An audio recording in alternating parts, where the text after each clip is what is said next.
Welcome to MGoRadio 9.3. We have cleared the preseason, the exhibition part of the schedule. Yeah, we're calling it the preseason now, right? That's official. And now we're on to a thrilling Big Ten conference game against Rutgers. Hey, 3-0 Rutgers. Are they ranked? 3-0 Rutgers. Are they ranked at all? No. Okay. They are not. But if they win this game, they probably will be. But they probably will not win this game. So this is the last Michigan-Rutgers division game. Oh. So given the way the Big Ten schedules is whenever anyone enters the conference, you get to play Michigan immediately. Right. And there's 4 teams entering the conference, so they're not going to do that all in one. But I figure this might be the last time we play Rutgers for a bit. And thank God for that. I mean, it's back when if you built a schedule with like Texas and Oklahoma in the preseason, right, in the non-conference season, then having a Rutgers to kind of warm up against is nice. Like, it still counts as a win.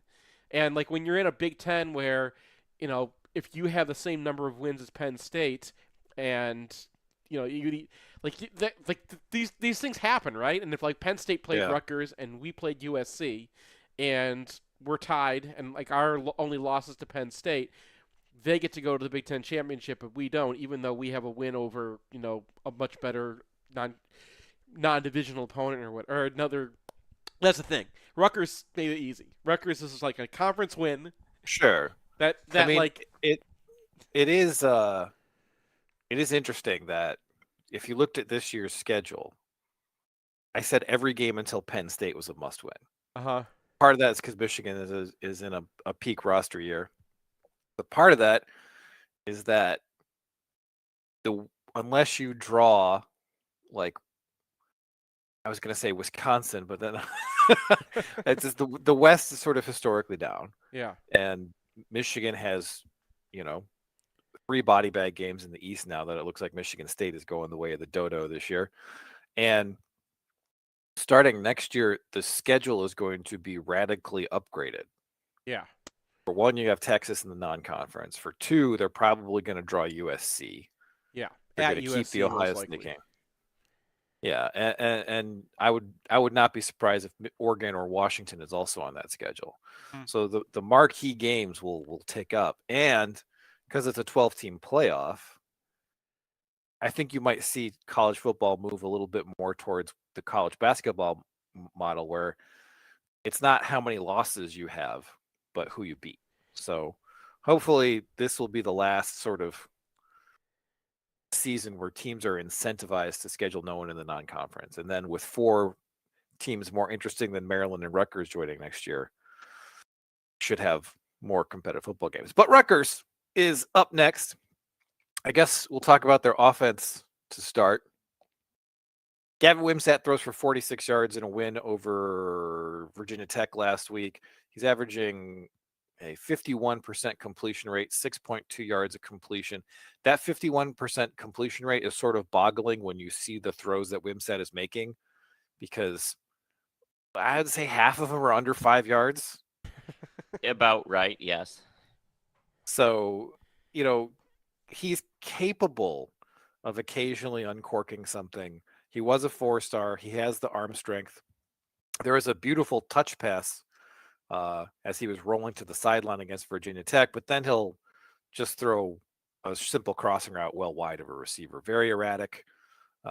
Doesn't seem like he's likely to do much more than what Bowling Green was able to do. Maybe hit a fade or something down the field a couple of times, but consistently moving the ball through the air doesn't seem like it's in the cards.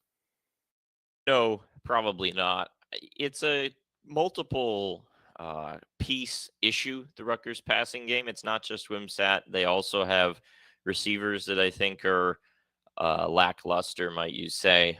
Last season, all of their receivers that we put on the diagram as starters for the Rutgers game have graduated and moved on. So they're dealing with a little bit of turnover there. And so he doesn't have a lot of guys that are open down the field. That's part of the problem. But it's also part of the problem that he's just not at that point yet. And I'm curious to see how the passing game changes against Michigan. I think that's one important point to make, because these first 3 games that Rutgers has played were essential must-win games for them, right? Their goal this season is to get to bowl eligibility. Those 3 teams, Temple, Northwestern, and Virginia Tech, are games Rutgers has to win to get to a bowl game. And so when you have a pretty solid defense like they do, what's the thing you got to do to make sure you win those games? Don't turn the football over. And you saw this against Virginia Tech. As soon as they got an insurmountable lead, the passing game was off the menu at that point. It was eradicated from the playbook. And so I'm curious to see how the approach changes in a game where they're the underdog and they have to take a few more risks, because everything is built around the knowledge that Wimsatt is still kind of the guy that threw 3 interceptions in the second half against Michigan last year. And that colors so much of the targets they make him have, which are short stuff, close to the line of scrimmage. And it's what they can get by without him making a rough decision. Because if he throws down the field, is he going to read the defense correctly? And if he does, where's the throw going to end up? And that's the biggest question here. Well, he's still so young too. Yeah, he's still 19. Yeah, he played as a true freshman, and I think for a chunk of his freshman, like a little slice of his freshman year, he was 17. Yep. So he's got a long way to go. He's got time to get there, but as this week's game, probably not going to be the Gary Nova experience. Why did I say that? Came in like a wrecking ball. All right. So with this offense, it's very similar to like the Rich Rod, what Rich Rod was trying to do with Denard. Wait. Yeah. Just one last point on the wide receivers. Their leading wide receiver this year in terms of yardage transferred from California University of Pennsylvania, which rebranded, but I don't accept that rebrand. Like, it's still Twitter. I don't care. But anyway, so California University of Pennsylvania is in the same conference as Indiana University of Pennsylvania, the 2 most insanely named teams in colleges in America. And you know who else is in that conference? Slippery Rock? Slippery Rock. Okay. It's a D2 conference. I have a favorite then. So, yeah. Their leading receiver this year in terms of yards came from a D2 conference. So seems a little bit like last year's Indiana line when they had a guy starting from West Texas A&M. Anyway, go ahead. I'm saying the receivers in this team are probably the least important part. Johnny Langan's probably their top target, who's still there somehow after. And he will pick up 3 yards on every catch. Yes. That's your Johnny Langan guarantee. That's right. Johnny Langan is Johnny Langan and has been since the Dark Ages. But like what they're trying to do is what Rich Rod would do with Denard in 2010. Obviously, Gavin Wimsatt is not Denard, but they're running QB power and they're using the running back as kind of like a lead blocker. And then they're running RPOs with us. And you know Kirk Shirakwa. He's the guy who was at Minnesota. He went to Penn State, and he went back to Minnesota, and he just went back to Rutgers. Or sorry, left Minnesota and went to Rutgers. And this is like the RPO guy of the Big Ten, right? Right. So I think that what they're trying to do is for RPO with him. I mean, it makes sense, right? Because Wimsatt did rush for almost 90 yards against Virginia Tech. He has pretty good athleticism. He's not Denard, but he is a big guy, and so he can take some contact. So if you're Rutgers, the most sensible thing to do when you're trying to win football games is to go full Denard. Yeah. And the passing game can kind of be a sidelight. Similar to what Alex was wondering about the Rutgers passing game, I do wonder if Rutgers is looking at this game and being like, all right, maybe we're not going to run Wimsatt in this one very much because, we want to get to a bowl. This is one of the best teams in the country. We don't want, Wimsatt is pretty much the whole store for them. I kind of think they will, because that's what Chiracco does, right? That is how he operates, is he needs the run, and he needs to set up RPOs. And I think what I saw Virginia Tech doing was just saying, because the RPO off of that QB power is the QB oh-no's. You remember that, where the quarterback just pulls up as soon as the safety comes down. And so Virginia Tech just kept their safeties high all game and said, sure, we'll deal with your offensive line. And I think that's going to be Michigan's approach too.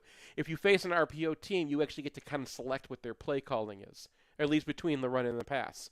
So if they're going to run that, then they're just going to end up, running Wimsatt into the line a whole bunch. And it's going to be up to Michigan's linebackers to activate when they see the running back and not go the wrong way, I guess. Or at least defensive line to kind of close up those gaps and make sure that they can't just QB power all day if the safeties are going to be hanging back.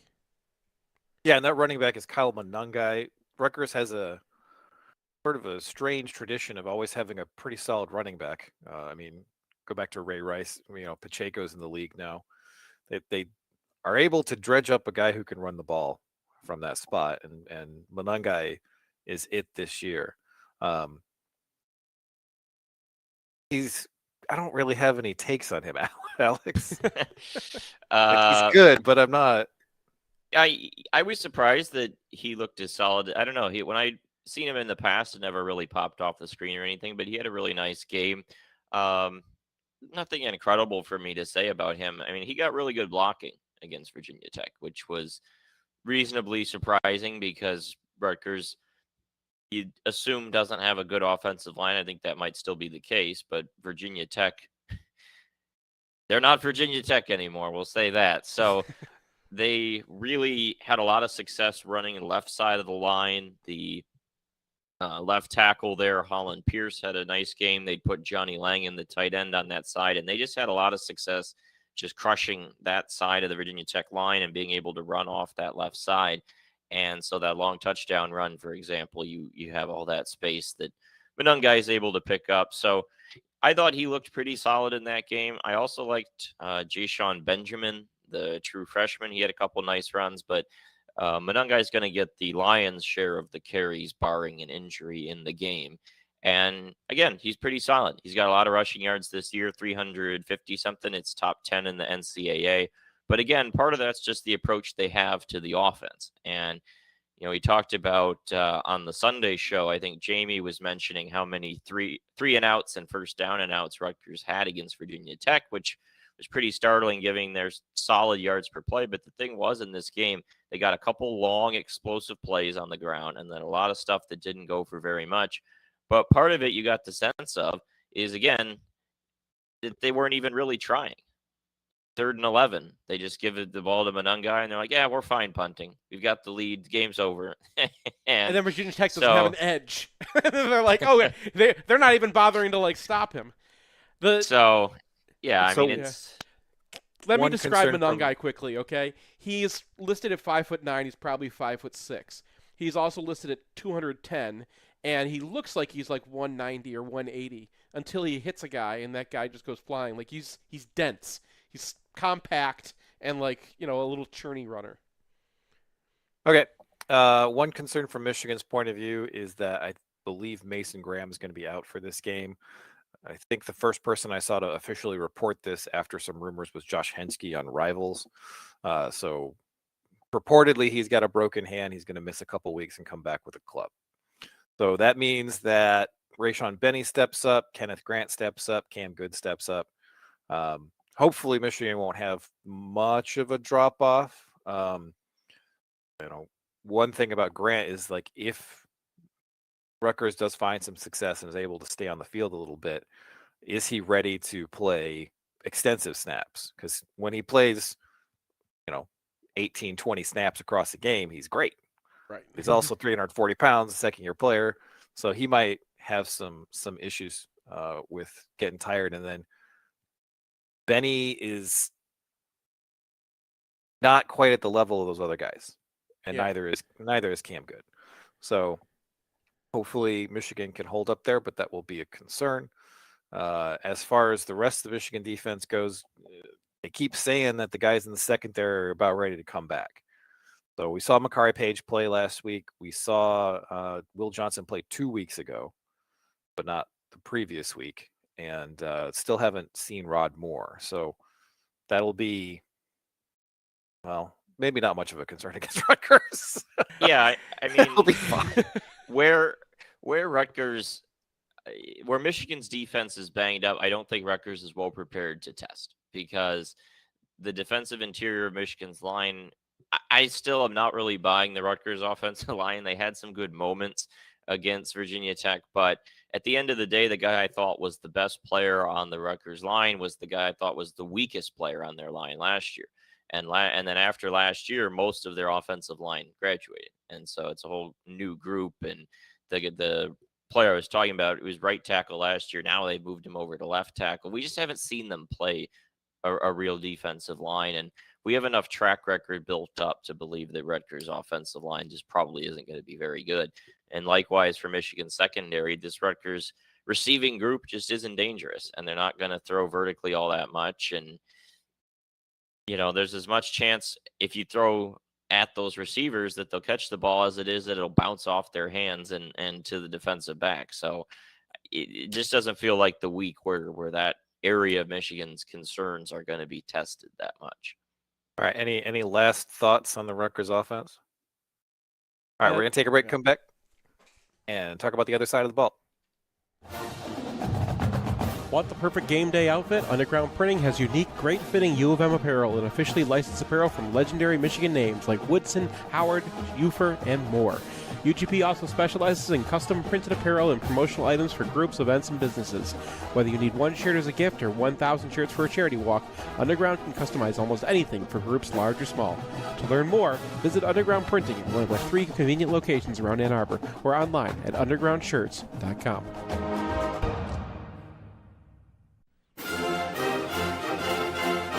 It's painless. It's online. It's group ordering made easy for your next custom printed apparel order. Pogo from Underground Printing will save you time and hassle. Whether you're selling shirts for a fundraiser, organizing a large event, trying to collect sizes and payments for a family reunion, or, ordering a whole bunch of shirts with your Kickstarter, Underground Printing is here to help. Save time and hassle every step of the way with their easy-to-use site. No more guessing what to order, chasing people down to pay, wasting time trying to sort out the order. They'll set it up, and you can just sit back and relax. They'll even take care of individual shipping. To learn more about Pogo, visit them at any of their convenient locations or at pogo.undergroundshirts.com. Hey, it's Nick Hopwood, Certified Financial Planner, founder and president at Peak Wealth Management. Check us out at peakwm.com/mgoblog. When you're watching the game, everyone knows what the score is. But you might be at halftime of your career. Do you know what the score is? Are you winning, or do you need to play catch up? If you're behind in the second half of your career financially, we may need to run a hurry-up offense like John Navarre in the 2003 game at Minnesota, or run a three-quarter court press after a made free throw like Coach Howard likes to call. My team of CFPs at Peak Wealth Management are here to help you understand what the score is and what you need to do to win. Your spreadsheet doesn't tell you the score like we can. If you're going to spend all your free time watching replays of the 2021-2022 Ohio State games on repeat, you need to outsource your financial planning and investing with us at peakwm.com/mgoblog. At Peak, our goal is to help you retire with peak confidence. The only thing we can be sure of about the future is that it will be absolutely fantastic. I'm thinking of the incredible breakthrough made possible by developments in communications. Arthur C. Clarke's 1964 vision is now reality with Signalwire, a cloud platform that enables developers to build the applications that will reshape the future of communications. These things will make possible a world in which we can be in instant contact with each other wherever we may be. You can add cutting-edge, real-time video and audio to any product, website, or application with APIs and SDKs for developers of all skill sets. Signalwire is optimized for high quality and low latency communication functionality for video, voice, and text messaging capabilities. Almost any skill could be made independent of distance. Men will no longer commute. They will communicate. See for yourself at signalwire.com. Use code 2021 and receive $25 in developer credit. Go to signalwire.com. Signalwire Communications OGs, original geeks of programmable communication.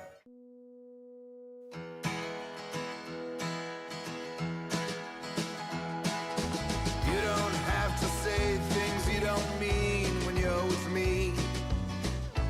You don't have to say a thing. Welcome back to MGoRadio 9.3, entering Rutgers Week. We didn't forget the sponsors. We merely wanted to quarantine them from the Rutgers offense. Now that we're talking about the Rutgers defense, which may be a genuinely good unit, we will associate our sponsors with them. Thank you to Underground Printing for making this all possible. Check them out at ugpmichiganapparel.com or check out our selection of shirts on the mgoblogstore.com. We'd also like to thank our associate sponsors, Peak Wealth Management, Matt Demarest, Realtor and Lender, Ann Arbor Elder Law, Michigan Law Grant, the Phil Klein Insurance Group, Venue by 4M, Human Element, Winewood Organics, and Signalwire, where we are live right now. Always weird that one of our ads has Snoop on it. Yeah. It's like that's wow, Signalwire. I think that so these are the guys who actually invented Zoom, and then they sold that and moved along and did their own thing. So they know a bunch of people, and they can just call them up on Signalwire.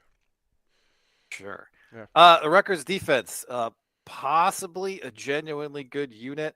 Last year, the UFR of the offense was interesting because Aaron Lewis, the former Michigan defensive end who was here for a cup of coffee, was an excellent pass rusher and then got absolutely paved by Carson Barnhart. So far, so good for him in particular. PFF likes him. He's, I think, on our Slack, he was noted he was like the third highest rated defensive end this year. Yep. So maybe he took a leap forward. Maybe he hasn't played anyone yet. That matchup is going to be intriguing because, of course, Barnhart is back. And then they surround. I guess they don't surround a defensive end. Anyway, Greg Schiano has always been able to put together a defense out of spare parts, and now it actually seems like he's got decent talent. Yeah, decently so. I mean, I'm tempering expectations because this is a defense that last season was 57th in SP+.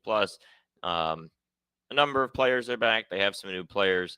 I think it might be a little bit better, but again, let's not sort of get ahead of ourselves. I think people have been hyping it up to sort of reaffirm that Rutgers is a decent team, or at least one that is not, the Chris Ash era, which I think was self-explanatory, but it is what it is. Anyway, I think that you look at this group, they have some really talented players, some players that are, could find their way onto the All Big Ten list. And Jamie mentioned them, I think, on Sunday at all three levels of the defense. So Lewis at the defensive line has had a nice start to the season. I didn't see like a ton of incredible pass rush moments, but he just did a lot of stuff that helps you win games. He had some plays against the run on the edge. He had a few pass rushes. He also just did things like, spin off his blocker, get into space, track the quarterback down from behind. Virginia Tech had a really mobile QB, so there were some moments where Lewis was able to kind of do that. He had a great shoestring tackle on the 2-point conversion where the quarterback for Virginia Tech was trying to run it in himself. So it's just stuff like that. He really just popped up in all different moments of the game, inserting himself into those situations. And then Tyreen Powell, their linebacker, pretty good player. He had the most sort of clip-worthy plays that I had for the Danger Man segment. And then Flip Dixon, their transfer from Minnesota at the safety spot, had a nice start to his season, had a really nice-looking interception in the game against Virginia Tech. So they've got some players at all three levels that are playing well. They have some other complementary pieces. I don't think they have like bona fide superstars that are going in the first round of the draft or anything like that. But again, this is a solid unit. But also playing Michigan, they're now going to play a team that's a lot better than any team they've played. I mean, Northwestern, Virginia Tech, Temple are not to that level offensively. I guess it's worth going back and looking at last year's game because, of course, final score there is 52-17. Oh wow, that was just a complete blowout. But Rutgers leads at halftime. Michigan takes half the third quarter before they punch in a go-ahead touchdown on a 54-yard drive, and then 3 interceptions and 4 drives for Rutgers lead to touchdowns of 10 yards, 0 yards, and 31 yards. And if you go back and you look at JJ's line from this game last year, this was 13 of 27, a buck 51, 5.6 yards an attempt. Now that was the game where McCarthy's receivers just were not helping him out. But it is worth noting that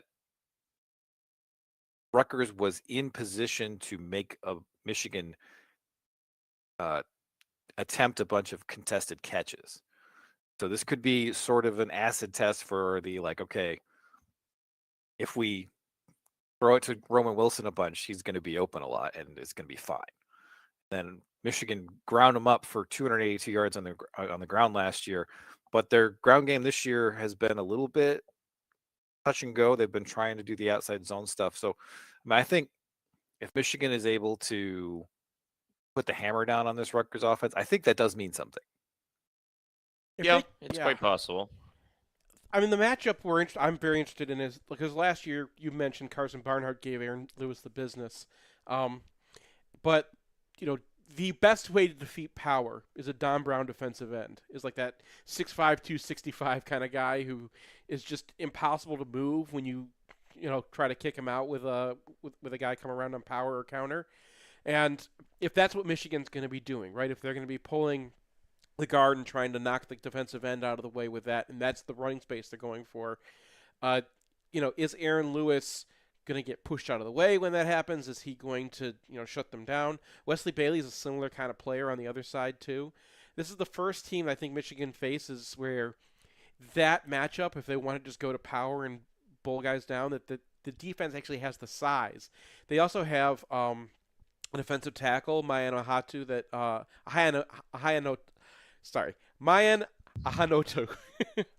who they got from Minnesota. He replaced Keontae Hamilton, who was a decent defensive tackle for them last year. So they have some. You didn't like the other tackle though, Isaiah Aiton. I was wondering why. Well, he just got. I mean, I think those defensive tackles are the weak spot of the defense as they were last year. It just happened to be that so far this season they've been able to put up decent numbers against the run because the edges help out. They blitz a lot, so linebackers are in the box more, and they get buy-in from all over. But Virginia Tech really didn't have any problem on 3rd and 2, blowing the defensive tackles 3 yards downfield and just plunging forward for the first down. And so, we'll see how that develops. But that's the part I feel Michigan is most comfortable targeting in this game, at least. Okay. And then you also didn't mention Bo Melton, who has no paintball incidents that I know of. So and that's it. This is Max Melton. Max Melton. Max Melton. Bo Melton was his brother. Yeah, Max Melton. He's fine. The other vulnerability that popped up is when Virginia Tech did throw down the field, which wasn't that often. There were 2 or 3 different plays where they targeted 30 yards down the field, and the receiver had a few steps on the corners. And so that's definitely something to keep an eye on. All right. Any thoughts on the Rutgers special teams before we head out of here? They have another break. They have a Aussie punter, Flynn Appleby, who is not an unstoppable punt god. Wait. Flynn Appleby? Flynn Appleby. That's discrimination against Australians. That's Well, no, when he was born, that's what people that was like a common name back in the 1800s when this guy came from. Guess. Yeah. I guess. I mean, he's an Aussie punter, so only 7% of his punts get returned, but that was another big factor last year was special teams, right? The reason why Rutgers was in that game, other than the freaking train noise that they put on there. I really do. I have hearing problems from that train. But the special teams was just a complete murder. You remember they had that one punt where he should have been tackled in the backfield and he got the ball out. It was Adam Korsak, and he rescued another one that was thrown to him badly. And then on the other side, Michigan got one blocked, and they got a touchdown out of that, and so that's why the game was so close. And I don't think that their special teams this year, their new kicker is Jai Patel. He's 4 for 5. He's kicked a 51-yarder, so he's got some distance. But I don't think that and that was the game Jake Moody missed a bunch of his field goals too. So here's a fun fact about departed Adam Korsak. He was the 3rd pick in the CFL draft. That's wild. I mean, he was Rutgers. He's the reason Rutgers was competitive with Michigan. Okay. Yeah, so. All right, I'm sorry. So the CFL has a global draft for non-Canadian and non-American players. I see. All right. So 3rd pick in the CFL global draft, Adam Korsak, everybody. All right, we're going to take a break, come back, and Gimmicky top 5. Is that what's up next, Seth? I think we're going to talk about UFR. We're going to talk about Bowling Green. Oh, that game happened. Right, yes. Right. Hey, it's Nick Hopwood, founder and president of Peak Wealth Management, your MGO financial coach, and it is our goal to help you retire with peak confidence. Check us out at peakwm.com/MGoBlog. Bo says the team. Lately, my mantra has been the plan. Check out the Trust the Plan podcast. Search out my name, Nick Hopwood, on any platform and give us a follow. We haven't updated this ad in over 2 years because since the last versions went live, we only had one Big Ten loss, and honestly, I'm a little superstitious. But for this ad, I just want to give a shout out to all the loyal Wolverines and MGO Blog fans who've reached out to us from as far as France, Japan, Seattle, San Francisco, Dallas, Florida, New York, and of course all over the great state of Michigan. And you guessed it, we're pulling recruits out of Ohio as well, just like Harbaugh. Thank you very much. So no matter where life has taken you after your time in Ann Arbor, we're here to help you build a plan you can trust. If you're looking for a second opinion, visit us at peakwm.com/MGoBlog today.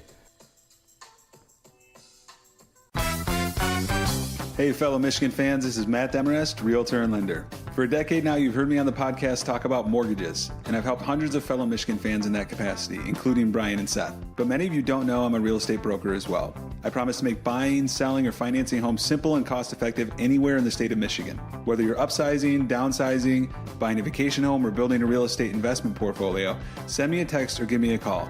It's never too early to make a plan, and the call is always free. My number is 734-882-8194. Again, 734-882-8194. Or you can find me online at realtorandlender.com. That's realtorandlender.com. Whether you want to buy, sell, or finance a home, or even all three, I promise to provide the experience so many of you have come to expect over the years. And as always, thank you, and go blue. NMLS 1011726, Equal Housing Lender.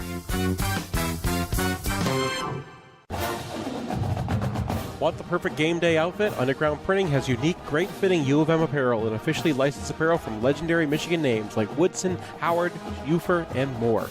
UGP also specializes in custom printed apparel and promotional items for groups, events, and businesses. Whether you need one shirt as a gift or 1,000 shirts for a charity walk, Underground can customize almost anything for groups large or small. To learn more, visit Underground Printing at one of our 3 convenient locations around Ann Arbor or online at undergroundshirts.com.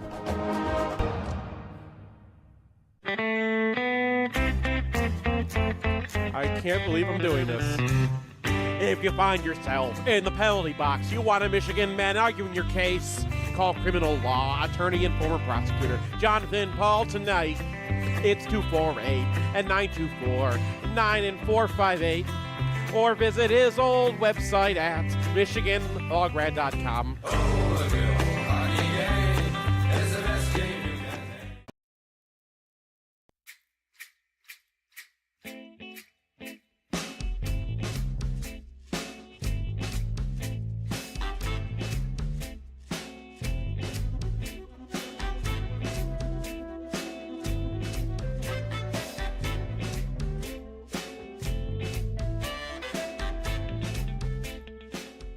Welcome back to MGoRadio 9.3. Now is the time on the show when we talk about the last look back at the previous game, which I've completely forgotten already. Who was our previous opponent, Brian? Who did we just play? I think it was like the generic opponent you get when you don't license an ad. And so You get like they're like the Thunder Chunks or something. I forget. The Orange Brownsman. Yeah. Yeah. No, it was Bowling Green, and of course everybody remembers all the interceptions business, and those have been discussed to death. So I don't think we really need to go over that again. A couple of things did kind of stick out from the running game. One, it was confirmed that Michigan completely dumped zone stretch out of the offense after the first one. So maybe that was an experiment that they just decided is we're not going to do it anymore. I imagine it'll come back at some point later, but probably as a change up instead of something they're trying to run on 40% of their snaps. And it's going to be more like a slurve than a change up, just like every once in a very long while we'll just bring this thing out and hope to catch somebody like just throwing their defensive tackles upfield. It's just there's so many other ways to attack it, and I mean you charted the first power run, and it's like everybody does their job, yay! Right, and it is very difficult to process everything mentally when you're running stretch. And so the stretch that they ran didn't work because I'm pretty sure AJ Barner needed to do something with a guy diving inside of him. But often on stretch, when a guy dives inside of you, it's like, okay, that's not my problem. That's someone else's problem. But Hinton couldn't pick that guy up because he had a guy slanting to him. So a guy goes direct to the backfield. Bredesen picks him off, but then all your frontside gaps are gone. Right. So it has kind of felt through the first three games that when Michigan runs power, it's like, oh, yeah, we've got this down, whatever. And then when they run zone, it's like not everybody's screwing up, but enough people are screwing up so there's usually one guy on every play, and that's all it takes. So the consistency with which they're able to execute that just isn't there. And I don't think it's going to be there this season. A couple other things that stood out is that both Barner and Bredesen had very good games as blockers. I am optimistic about how that's going to translate to the Big Ten because, you see guys like Loveland and they're in the way and they're, they're, Jake Butt tight ends, good enough, but nothing that's going to really move the needle. The way Barner is moving people and staying attached to people when they try to shed, I think is really good. And then I think Bredesen has been excellent. So some early concerns after game one about, what's going to happen without Schoonmaker. I think those have probably been addressed, and we're going to need to see it against some better defenses, of course, but all those signs are pointing in the right direction. And then everybody's going to wonder, like, okay, what about this Hinton-Henderson situation? Honestly, I continue not to get what is going on at tackle because Hinton was fine. Yeah, he didn't have a pass pro minus. He had one bad -2 play where he fell over, but I think he got his feet tangled up with Zinter. That'll happen. Other than that, he's playing pretty decent. They bring in Henderson. Henderson does have one nice combo block, but he also gets shot back in the backfield on a power play that contributes to that play not really doing very well. So didn't chart much else from him. And we are making the assumption that he's probably going to start this week because they made the change. They put him in front of the media. It just kind of feels like he's going to play. But I couldn't tell you what the thinking is. I do think that Hinton probably has a hard cap this season, and I would prefer it if it was Henderson because I think Henderson is closer to being all there, and I think he can probably pass protect because his arms are freaky long. So I'm hoping that he plays at left tackle in this game and plays well. We'll see. And as far as everything else, there's nothing. Right. Yeah. I mean, I think there was one point where you're like, okay, this run doesn't work because the safeties are coming up and Michigan doesn't care. And I'm not mad because this game is over and they just need to kill some time right here. Yeah, I mean, there was one kind of weird occurrence where Keegan started basically blocking the back of Hinton, and that led to. But we've seen them do this like A-gap run thing, and I think he was expecting that Hinton was gonna just kind of post his guy up, but he crushed him, and so he'll adapt to that and he'll figure it out. It's not a problem. Yeah, I thought other than that, both Keegan and Zinter were at the levels you would hope they would be, and Barnhart he had a solid game. aside from the pass protection issue on the first JJ interception. Defense. Well, yeah. Well, before we get to defense, I wanted your thoughts on the running backs because Corum looked like Corum. Oh, again. well, yeah, Corum got back to what we expect out of him. Uh-huh. So on that first play, they get him to the safety, and then that safety gets dusted. Right. And he was able to make those slaloming cuts that are his trademark and then grind out yards after taking contact. I think I may have had a half minus on that power play because I thought he cut away from defenders into other defenders where he could have gotten 4 or 5 and got 1. But other than that, he looks like he's back. Edwards, I didn't really see a whole lot of opportunity for Edwards to do good or bad in this game. Mm-hmm. I thought he did fine with his carries and he's still coming along. I do think the 2-back offense, I want to see more of that because when they send those guys in flare motion, that is really drawing the attention of linebackers. And so there was one, I think it was an Edwards carry where JJ corrects a mistake from last week where he's looking at the linebacker and the linebacker does not commit to the power play and he hands it off and that guy is just stationary the whole play. And that's the best thing for a linebacker to be. Right. Well, Great from an offensive standpoint. From a defensive standpoint, we've charted Obieza as enough. Wow. Get Gary moving. Nova and Obieza. We're just that kind of podcast. All right. So, Defense. was there anything to draw from for the defense here? No, I mean, their starting quarterback doesn't even play. Their second string quarterback throws a couple of nice passes that the receivers make a couple, great catches on. I dinged Sainristil for being 2 steps behind, but we've seen Sainristil be 2 steps behind and knock the ball out before. There's just not a whole lot out there. Michigan was trying to play their switch coverages a little bit, and they were leaving some tight ends uncovered. I covered that in Next Sharpies, where they have a tell if they're going to be screwing around with their coverage, and Bowling Green was able to kind of point that out and figure it out and get the ball to the right guy and give themselves a chance at converting 3rd and 15. Hausman kind of came in graded a little worse than he has in the first couple of games, and he was just – you talked about being standing still as a linebacker. That's what he was doing. He was standing still. Excuse me.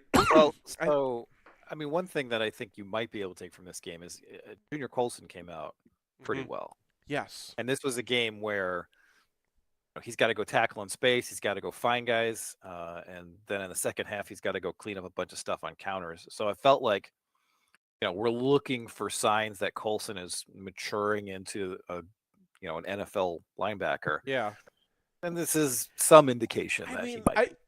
I think I wrote, what does this mean? Because it was it was a Right. really good score. I think that because Bowling Green was not going to attack anything mid-level, if they were throwing the ball, they were throwing it in the flats or they were chucking it downfield if they got man coverage. That was it. It was just not in the face offense. And that really plays into Colson's strengths because he doesn't have to drop back and cover or really worry about dropping back and covering. He can either focus on one guy, and I think he's a great man cover guy because he has the athleticism of a slot safety. He is, he is up there in the hybrid space player level of athleticism, if not pure safety ability to cover guys in man-to-man. His issue has always just been, covering grass. And there was no time. There was really no drop back that he was attacked in zone coverage this game.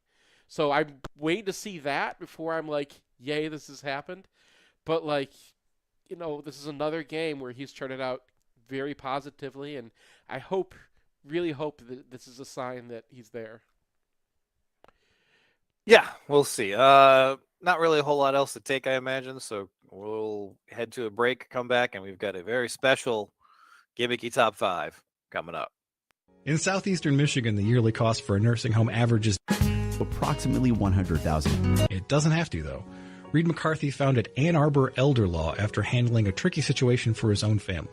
Years of experience later, his boutique firm works with clients across southeast Michigan, dealing with Medicaid planning, long-term care, and tax, disability, and family law, not to mention family dynamics. If you have a family member who may need that level of care, or if you're ready to start your own estate plan, Reed can give you a plan for the future. Visit AnnArborElderLaw.com or call 734-945-9693. That's 734-945-9693. It's painless. It's online. It's group ordering made easy for your next custom-printed apparel order. Pogo from Underground Printing will save you time and hassle, whether you're selling shirts for a fundraiser, organizing a large event, or trying to collect sizes and payment for a family reunion. UGP is here to help. Save time and hassle every step of the way with our easy-to-use site. No more guessing what to order, chasing down people to pay, or wasting time trying to sort out the order. We'll set it up and you can just sit back and relax. We can even take care of individual shipping. To learn more about Pogo, visit us at any of our convenient locations or at pogo.undergroundshirts.com. Passion for e-commerce. Sell stuff online. Security. Performance. Conversion. Beautiful user experiences. Belle expérience utilisateur. Monthly marketing. PPC SEO. Make your user a customer. Conversion. Eau de parfum for online retailers. Love your website. Let Human Element show you how. Available at human-element.com and Find Department Stores, not Find Department Stores.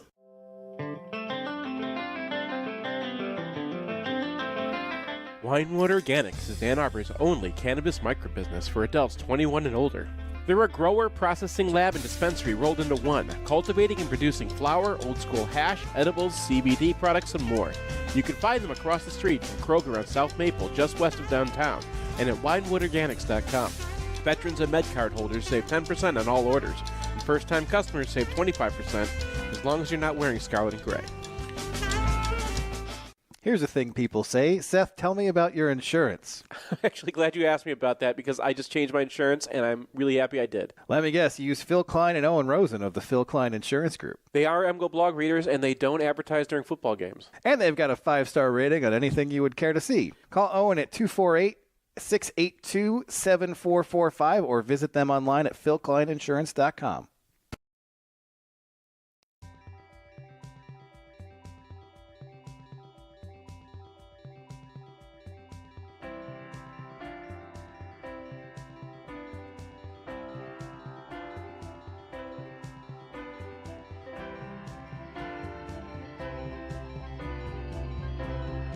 Welcome back to MGoRadio 9.3. We'd like to thank Darrin James for providing our interstitial music today. And now we welcome in Bry Mack, our opponent watch / punt, counter punt impresario, who labeled himself the Rutgers expert as soon as he popped on here. And I asked him what decisions he had made in his life to arrive at this juncture. It's kind of like you see someone like in the Olympics doing the ski jump from Antigua and Barbuda. It's like someone showed up and had skis and they just let him do it because no one else wanted it. So that's basically how I came to become the Rutgers expert on the internet.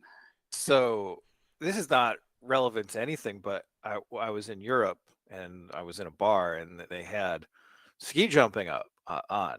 And usually when you see ski jumping in the Olympic, it's like, okay, here's a guy jumping and here's a guy jumping and here's a guy jumping because they're just cutting it all together. What an actual ski jump competition is some guy goes on a jump and then you wait for 5 minutes so that the wind is okay. It was the least interesting sporting event I could even conceive of. Because the ski jumping is not interesting anyway. It's not a real approachable sport. Like everybody does exactly the same thing. Yeah. I was like, here's a 5-hour block of programming. They must not have wrestling or something in Europe because they got ski jumping instead. Anyway, we got a gimmicky top 5 that are things that are better than we give them credit for. Ski jumping is not one of them. Dang it, that was my number 3. So, Seth, your number 5. Titanic. The movie Titanic, I watched it again recently, and I remember this thing being like, people got so like just bored of this movie or so like sick of like the marketing or whatever it was about this movie that just made everybody. But I mean, it's incredibly memeable. It is a really good story. The acting is much better than I think the jokes I'll give him credit for. Leo is just fantastic in that whole thing, and the CGI holds up till today. Did you get like lost on the way to the View? No, I'm saying the movie What? Titanic is just like it's kind of entered the pop culture as like this If is your annoying number 4 to is us. eyeliner, Seth, you're in. You're gonna hate number 4 You're on the too. wrong But number podcast. 5 is movie Titanic because I just remember that movie just getting an epic ton of shit for like from 1998 until it just became part of pop culture that we shit on the movie Titanic, and it's a good movie. Alex, you're number 5. Broccoli. It's, there's a lot of people out there that often make it seem like broccoli is like a bad food that like you have to bribe children to eat, and those children are wrong.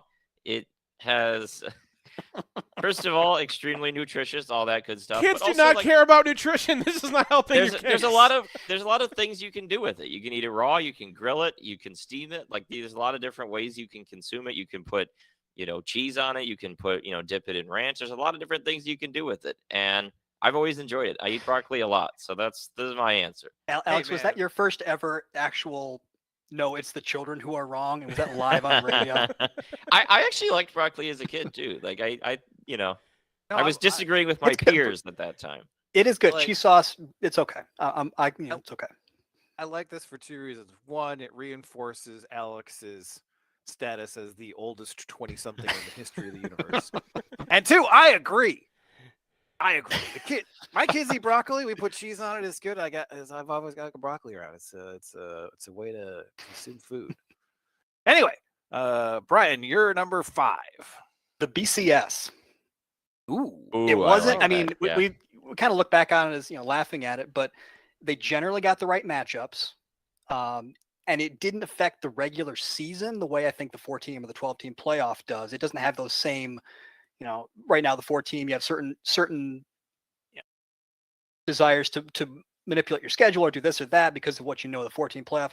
I don't think the BCS did that, and people like to crap on the the computers, but that's basically what we do with SP Plus and FEI and all of these advanced metrics. We're just better at it now. But I think generally compared to where the rest of the playoff stuff has taken us, I don't think the BCS was that bad. All right. My number 5 is tater tots and chicken nuggets.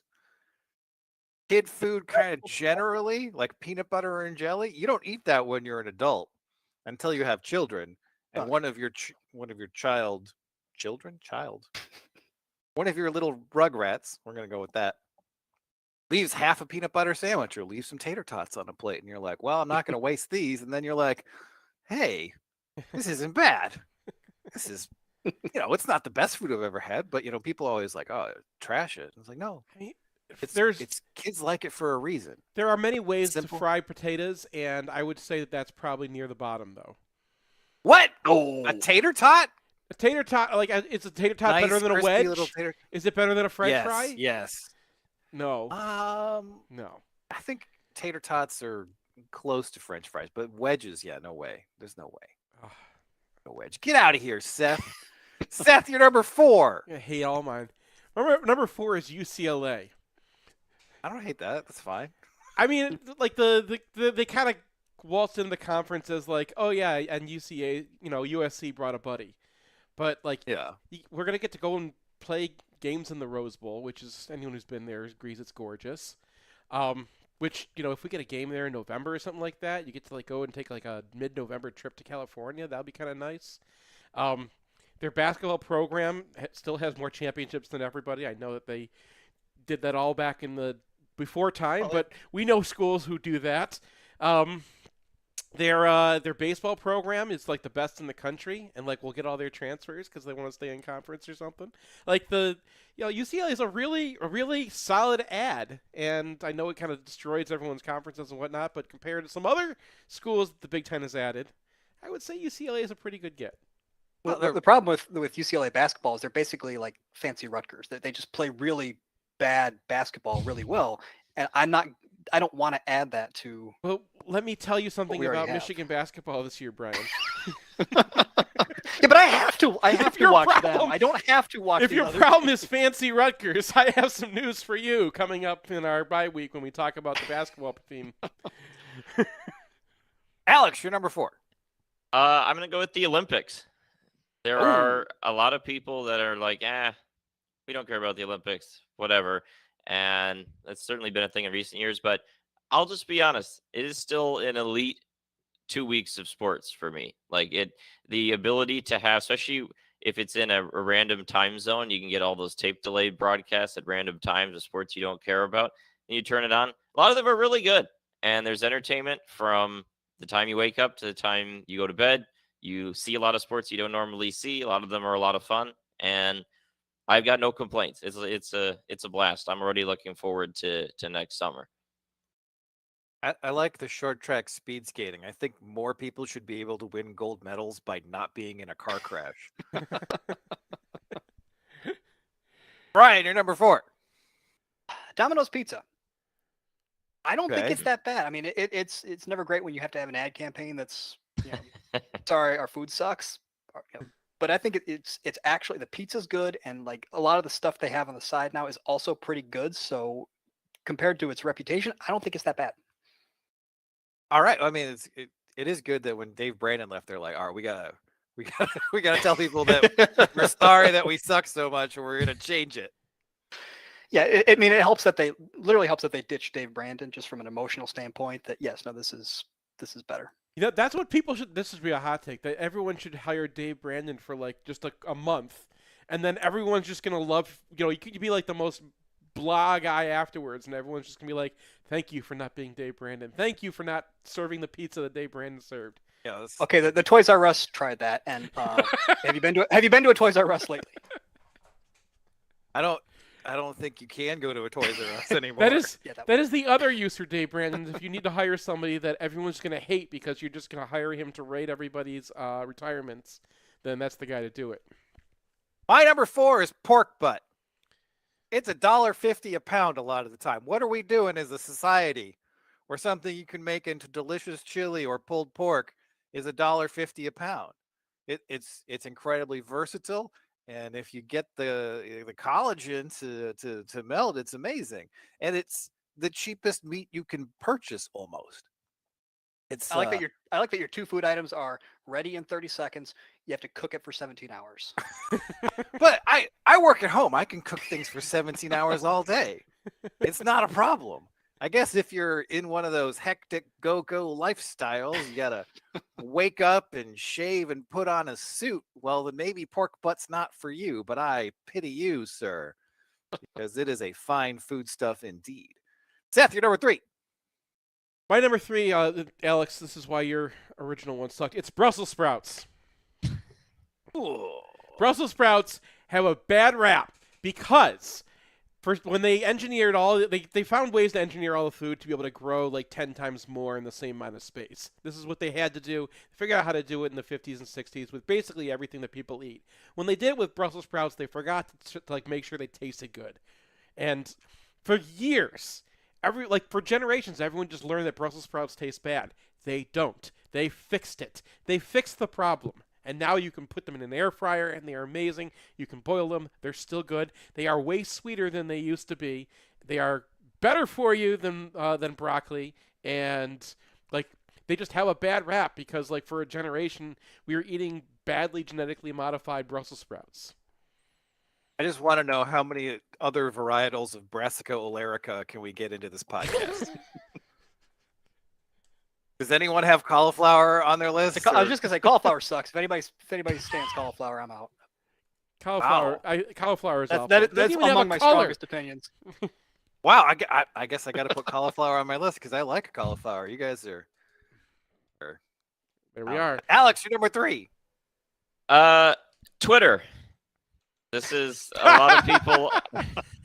A lot of people are until you get to get charged for it in a few months, which you just announced. That's the thing is that if they do start charging a fee to use on a monthly basis, it'll be a bummer because I don't think it can be necessarily recreated elsewhere. And for all of the bad parts and the weird bubble-ish nature of Twitter as a discourse circle, the networks, especially around sports, of people that all watch a certain team and interact, it's actually a lot of fun. And I've met some cool people from Twitter. I've learned a lot of things about sports and other topics. There's also a lot of genuinely very funny people on Twitter. There's bad parts, but there's also a lot of good parts. And if it goes away, it will be a bit of a bummer.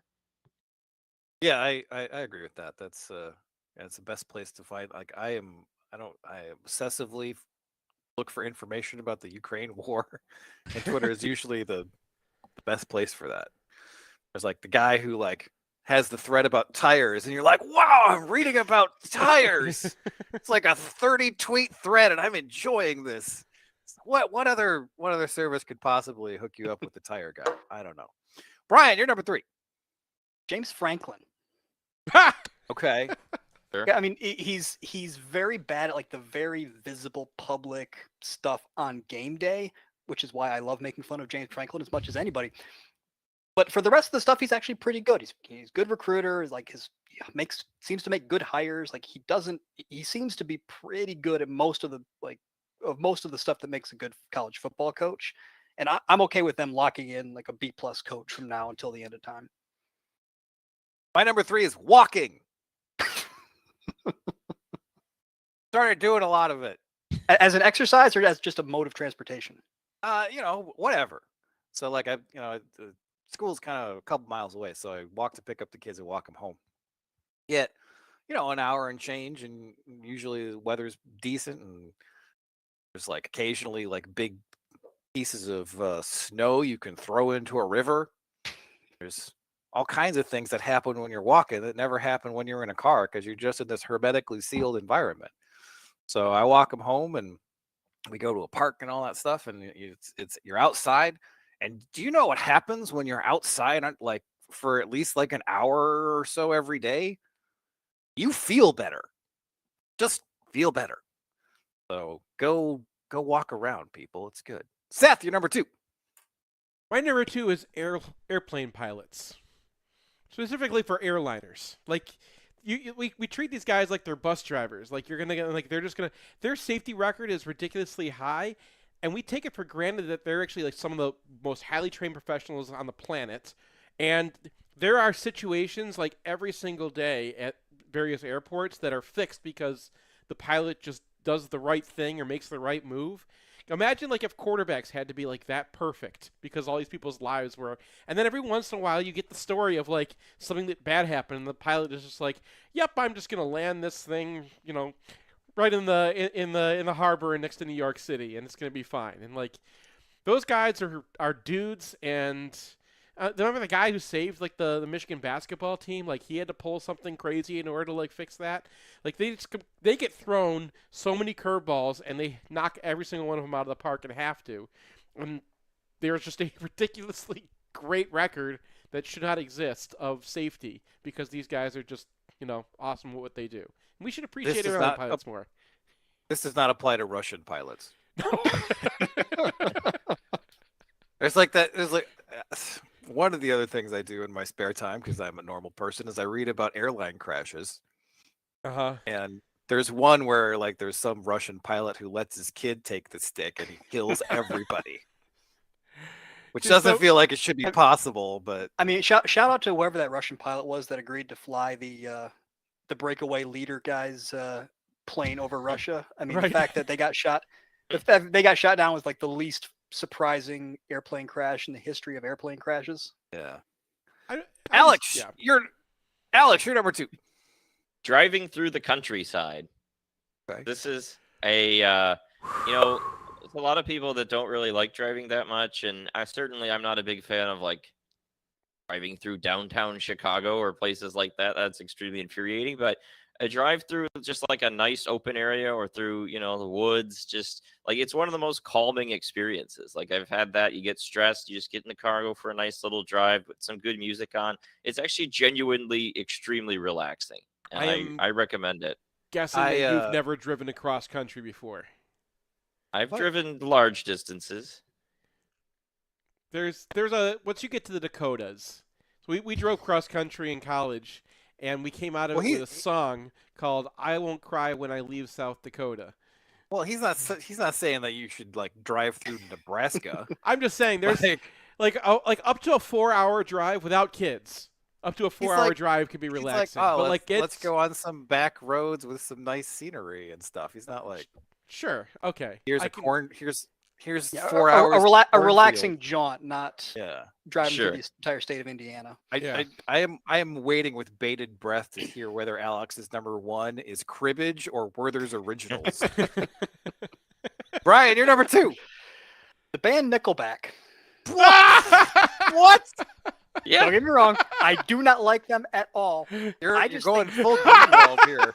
They get a bad rap for being basically what a lot of other bands are, and like the entire country music industry is right now. Like, it's not good. It's milk toast. It's boring. My wife will Kill Bill, Exploding Palm Technique, the radio, as soon as that comes on the radio.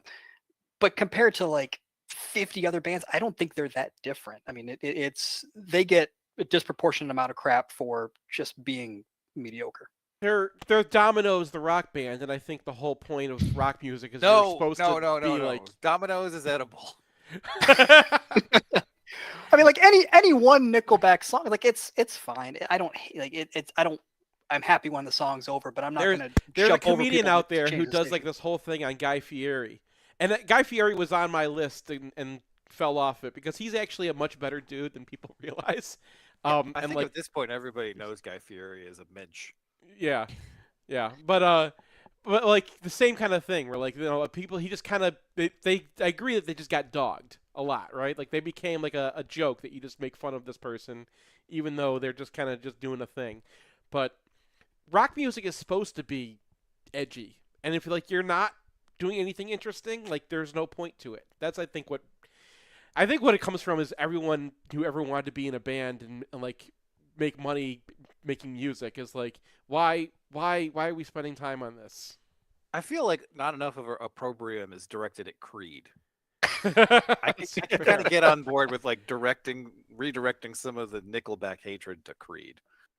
I assume they were sufficiently hated. I don't think I've ever met anybody who's like, ooh, Creed, turn that up. All right, I'm going back to food for number two. Number 2, bone-in chicken thighs. Also one of the cheapest meats you can purchase at a store. Completely impossible to screw up. You can overcook lots of different meats. You almost literally cannot overcook a bone-in chicken thigh. In fact, if you really want it to be good, you got to put it on there for hours and hours and hours and get jerk chicken, whatever, that stuff.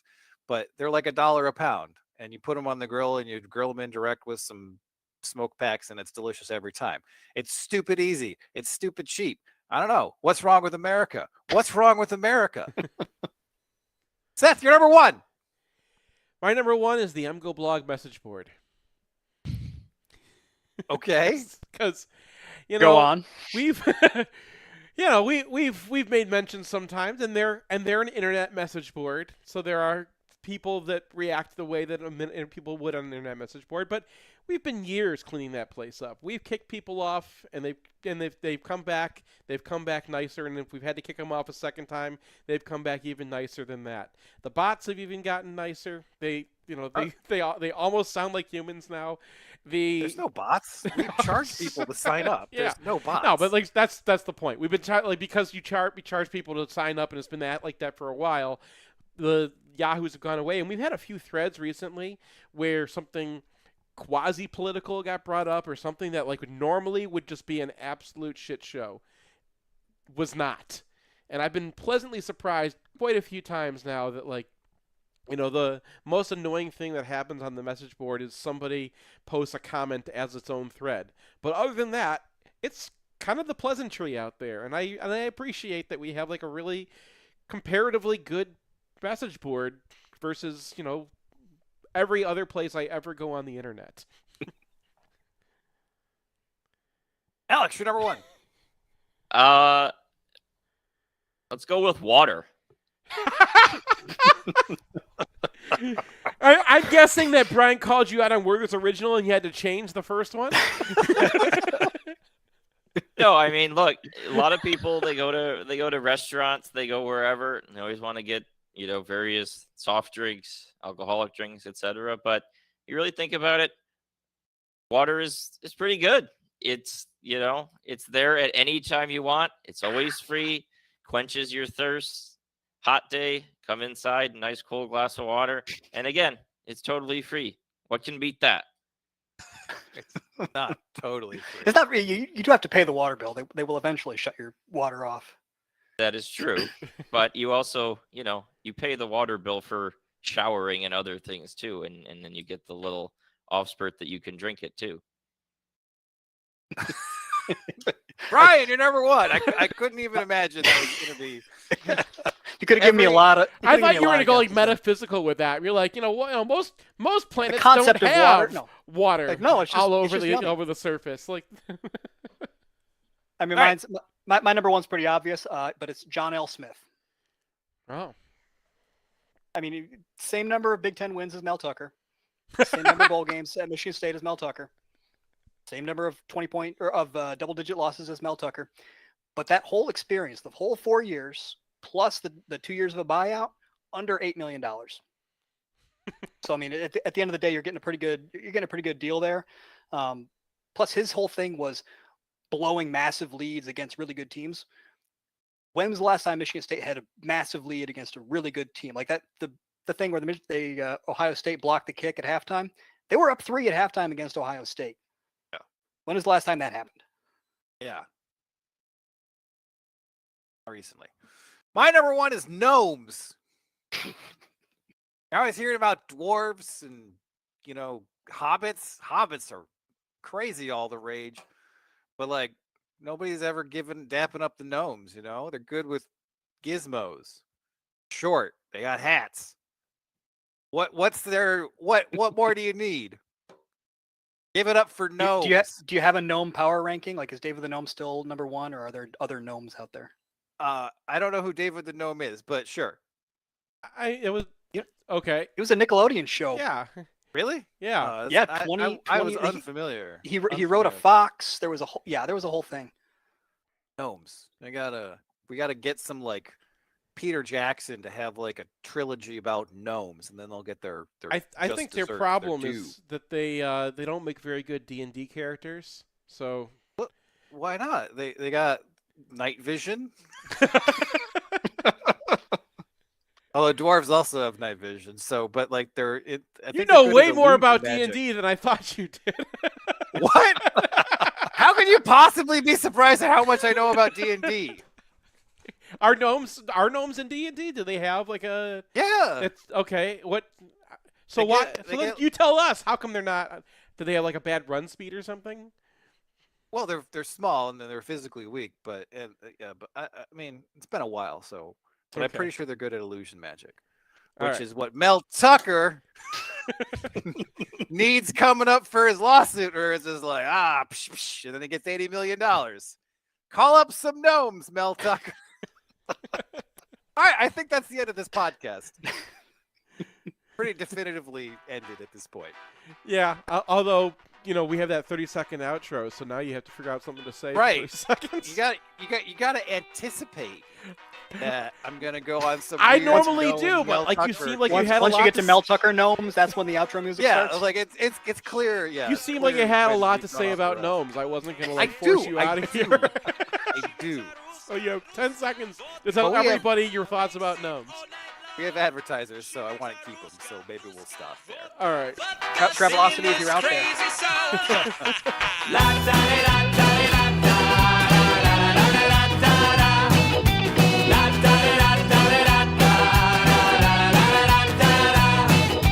Boris is a mayor and a land surveyor with plans of his own. He hates a Ruska, he hates a vodka, bandit from his home.